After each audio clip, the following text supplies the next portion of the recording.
Ciao gente, dal Fabio di Scuola di Milanese.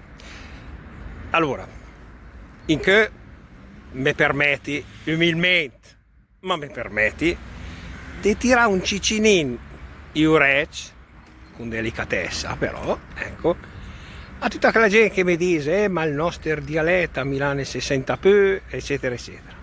Vera, avevi ragione.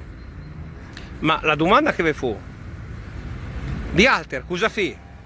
Per farli imparare a quei che conosce no, perché se viene il verbena una roba e il aveva anche di condividerla con ti altri ma non mi capiscono, ma va bene, comincia di una parola, una frasetta, sicuramente la bellezza e il gust di parlare e di sentire il milanese supererà qualsiasi roba. Mi raccomandi gente, e se avete mandare una persona a quel paese là, perché succede, duperev, ma va si fu la ida, ma che bel, più sei tanti parolacci che in giro. Ciao gente, dal Fabio, se sento me.